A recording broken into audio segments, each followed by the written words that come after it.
Now, rendezvousing from this alley, we want to scour the southwest portion of downtown. I'm sure we may be able to stop the ambush before they get there and. Well, an eavesdropper. Or have you just suddenly decided to wake up? Granted, it's difficult to tell the time in such a dark facility as ours. Well, now that you're awake, I'll be handling this one. Agents, if you wouldn't mind leaving us on our lonesome for a few minutes. Now. Thank you. Now, back to you. My, you're looking a little worse for wear, aren't you? You could say the same for me. We all age, old friend. You certainly aren't the wide-eyed child with a big heart I grew up with. Maybe, just maybe, I just look better for my age than you do. Oh, that hit a nerve, didn't it? You've still kept your sharp tongue all these years, haven't you? It's one of your qualities that I'd never forget. You know, the agents don't trust me being around you, even through their pitch black glasses and stiff suits. You can see it. If you weren't locked in this, I wouldn't even think of being alone with you. You've made your fellow citizens view you as the bane of their city, and you've given them enough reason to believe so. Hit and body slam that glass wall all you want, and yet it will never break. State-of-the-art technology. You've stolen quite a bit of that, correct? By continuing to fruitlessly hit this, you'll only tire yourself out and aggravate your wounds. There you go. Yes, the wounds you received from your capture. The ones my crew gave you. It wasn't one of your most graceful performances, I would say. Even from where I was, circling up on a helicopter, I could see it. All over your face and your body. You know what it was. Fear. Thick, saturated fear. You'd finally met your match, hadn't you? I've seen it enough to know fear can even make the most experienced villain commit an erroneous move. However, yes, you're lucky enough to still retain some of your skills. Do you recall, as you began making your grand exit, it was clear you weren't expecting us to show up. You tried to keep your composure and fight us off. Yet, as the time passed, you became tired, exasperated. You finally gave in and collapsed to the cracked pavement. The same way you're sliding down the wall right now. This wasn't you. The you I knew and adored. Was it me that finally uncovered your plans? Yes, it was. You could say that I felt a bitter tangle of both satisfaction and remorse. Yet I couldn't help but become entranced by your plans. They were so intricate and intimate. It was like I was seeing something meant for someone else. Still, I could tell you wrote them.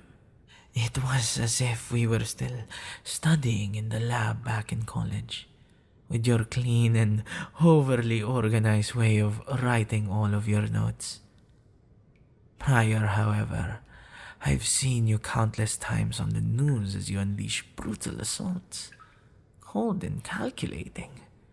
I've studied your tactics, gear, and...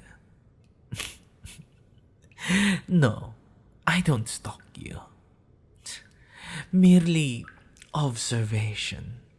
Am I happy, you ask, for finally capturing you? I want to be.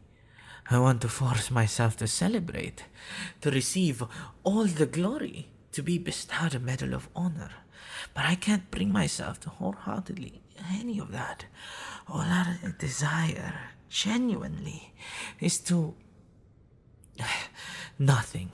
It doesn't matter. My... Even as you glare into my eyes and furrow your brow, your eyes are the same I've always known. Full of determination and some kind of spark. But now, they carry a new kind of look. Yes. Realization. No. Don't try to refute me when I've known you for so long. It's hitting, isn't it? The full weight of the people you've harmed. The things you've done. It's about time you have a damn moment of reflection. So, the moment has arrived. Why? Why did you do it? That's the question that's been burning on my tongue for so long. It's the question I've simultaneously dreaded to ask. Oh. I see. You're tired. Tired of people having overly high expectations. Of being the prodigal child, of being perfect. You were sick of the scummy way the world had treated you as a kid, only to have them switch up when you brought impeccable grades in college admissions. Ergo, you despised how they only valued you for their own advantage. It's not pretty, is it? The way you can be treated like a napkin, used when you're needed and thrown away when someone decided they had enough of you. That's politics. Remember how I used to work on a campaign for the senator with gel-caked hair? Yes. I wasn't paid. Despite the guy being richer than a mother, I moved to state offices all alone. And the stress was horrible. I wanted to serve the public with all of my heart and soul, but they hated me for it.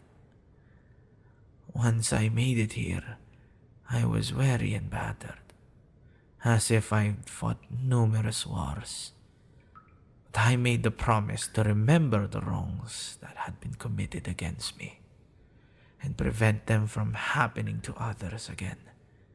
Not to worsen what was wrong with the world.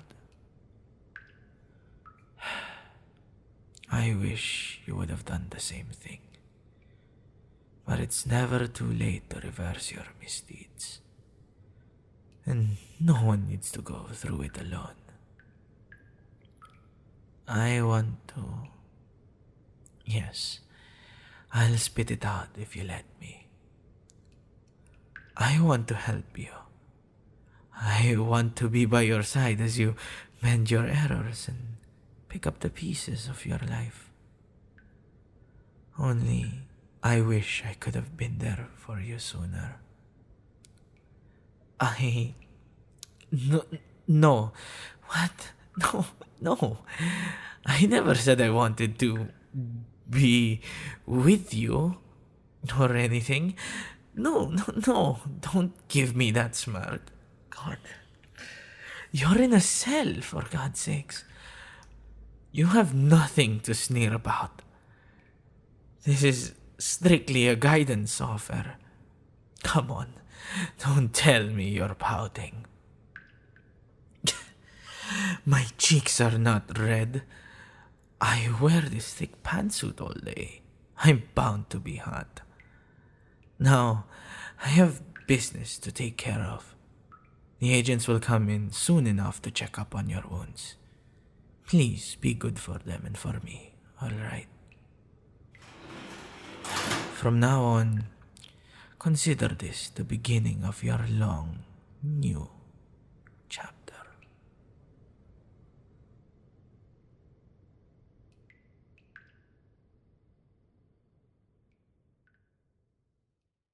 I'll do everything in my power to make sure you are nothing but happy. Yeah, got him. Sex, running. Fuck, got him. Look, spotted. Yeah, got him. Sex.